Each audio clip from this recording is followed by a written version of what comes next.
Hey guys, Peter and I here from the 100 Thieves Valorant team. Today we are going to be reacting and sharing our thoughts on our group for VCT Masters.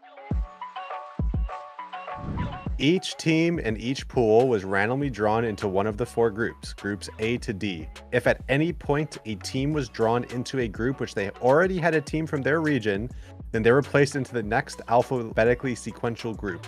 The only exception to this were teams from EMEA, which as a result of having the most representatives at the tournament, could have two teams drawn into a single group. My initial thoughts are, looking at how the groups ended up playing out, I think that Riot did a disservice to us and pretty much every region by not really revealing how the seeding is going to work. And I don't know if the groups are as fair as they could have been. I've seen a lot of like public and community saying that it's not really fair, that it seems, at least on paper, Envy has the easiest group out of all of us, and at least the NA teams, and they had the third place seed. So for me, I think moving forward, it's probably super important that Riot is more transparent with how they do plan on seeding these groups, at least ahead of time, so that everybody knows, not that people are going to purposely mean to get third place, but how the tournament would kind of shake up. We didn't even really know the format of this tournament until after we had already qualified as well. And in general, I think the communication between Riot and the Valorant devs and the people working on the Valorant team in general and the players and teams could have been way better. I think the transparency would have helped, but like it wouldn't have really changed much because the way this is like made is like it's just RNG, to be honest, like what groups become better. So like, I mean, obviously getting the number 1 seed is just straight up like a better odds of getting a better group, but you can still get a good group as a number 3 seed in NA if you just get lucky with theoretically worse region, because for all we know Brazil could be like the best region and just roll everyone. But I think group A is pretty much kind of the obvious group that needs a lot of like fixing in my eyes. Having Vision Strikers, the number 1 Korean team, and then 2 really good EMEA teams kind of just like makes that group really difficult. And it also like sucks for Vision Strikers because at most they get to play, assuming they get eliminated, but they might not, but if they do get eliminated, they'll only play like a Southeast Asian team and a EMEA team. And like, to be honest, I did want to play them. They were one of the teams, like, I'm obviously excited to play all the teams, but they're a little bit more special, I would say. Our group, I feel like, is the second hardest if I had to pick one. I think Group A is the hardest and ours is second, since we have Gambit and Haven Liberty. And I think Haven Liberty is, from what I've seen and like read and shit like that, I think Haven Liberty is a little bit better than Vivo Keyed. So I personally would have liked to play Haven Liberty, or sorry, I would have personally liked to play Vivo Keyed. Then I think the next easiest group would be like Group D.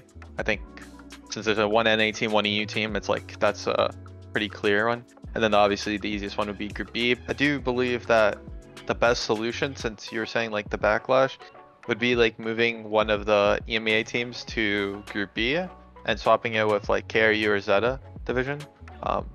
That's what I saw, and I thought it was like the best solution to, like, I would agree with that. Yeah, not fix the bracket, but like just like make it less like Group A heavy and make it a little bit easier. But for all you know, Zeta division is the best team, KRU is the best team, so it makes it harder in the end. But yeah, I think that like with what it stands, that's what I would do. But obviously, like Spencer said, I don't think they'll do anything. I think Vision Strikers win and then Supermassive Blaze, only because I saw Ascend lose a map to a like tier 3 EU team, so I thought that was a little bit of a worrying sign for Ascend. I don't know if they were taking it seriously or what, but I saw them lose a map in an LVP tournament, so I don't know what's exactly happening there, but that would be a little bit worrying. So I'll just predict SMB and Vision Strikers. Plus I also want Vision Strikers to make it out. I think it would be a little weird if 2 EMEA teams came out, so I don't really want that as well as like a fan. Group B next, I would want Envy to make it out, and I think they will. And then the next team, I would just say KRU, since we practiced against them and they looked pretty good. After scrimming them, I went back and saw how they did in Iceland, and they lost to 2 EMEA teams. They lost to Liquid and Fnatic, so I feel like they could definitely beat the other regions like straight up.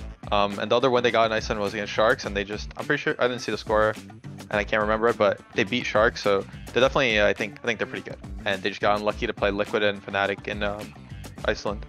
And then for Group C, I would predict Gambit and 100 Thieves. Pretty obvious why, but Gambit #1 EMEA team, and then us.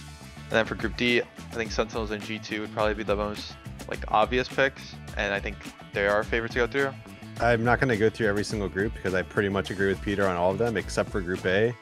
I don't have as much copium as the young man over here. I think my boy CNED at Ascend will just be able to push them through. So instead of Vision Strikers and Supermassive Blaze, I think it'll be Supermassive Blaze and Ascend. But everybody else I agree with, Peter. It is pretty much RNG, and I agree with what Peter said, where you don't really know, since all they did was base it off of the Iceland placings and like where, I mean, I guess they used who played in Iceland, even though there's not that many teams that even played in Iceland in this tournament. They used Iceland results to kind of figure out where teams should be placed in which pool. At least like where, you know, Japan #1 is pool 3, but pretty much every other region, you know, their scene being #1 would be in pool 1 or pool 2. So no one really knows how a lot of these teams stack up, and teams have improved tremendously since Iceland.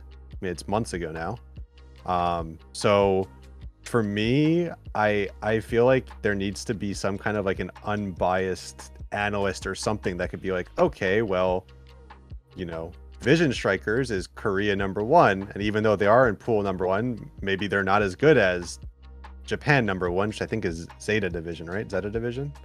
Yeah. I mean, that specific example definitely probably isn't true, but you know, the game is so young, and these regions are developing at some of them at a higher pace than others. So it's hard to go either way. It's hard for me to sit here and say, oh, well, they should have a different system. I don't really know what system they should have. It is unfortunate that the groups turned out the way they did, because I think that they probably, looking back now and looking how the actual groups played out, I think they could have done a better job if they just used logic as opposed to a numbering system, or however you want to consider this system to be. I do think that it, like Spencer said, if you use logic, you should probably have put like one EMEA team in one, or like, you know, one of the groups, and then like, you know, then put NA teams in every other group, and then like Vision Strikers is the last one. That's what I thought they would do. Obviously they didn't do that, and instead they did like, so if you got like the #1 seed, you couldn't play the EMEA #1 seed, Korean #1 seed, Brazilian #1 seed, and you couldn't get like in their group. So that's how like the system worked out, where it eliminated the other participants that were possible for you to play. I'm looking forward to going to Berlin. I mean, I don't think they're gonna, I think it's too late right now, given the backlash that the community is giving to go back and reseed the groups and redo the groups. I think it's, you know, what's done is done. I think now all that anybody can do, if you're in Group A, well, good luck. Better start working, better start preparing. You got a hard road ahead of you, but you know, anything can happen. But like I said, at the end of the day, I think everyone's looking forward to it. It's a LAN. There's not many of these a year. There's not too many of these too often. So I'm sure everyone's looking forward to it, and everyone's going to play their A game and do their best and practice as hard as they can. And you know, I think it'll be a good tournament, given even looking at the groups. I'm just excited to play my first LAN. I think that's always pretty dope. What was your first LAN? 2007? Probably more like 2003. Oh, when I was born. Okay. Actually, yeah. This has been myself and Peter with the 100 Thieves Valorant team reacting to our group draw. I hope you enjoyed the video, and we hope that you guys will support our journey through Berlin. Let's do this thing, boys. Yeah, our journey. Woo! Woo! Don't do that, Spencer. Why not? You look so dumb. That's my thing. Jazz hands.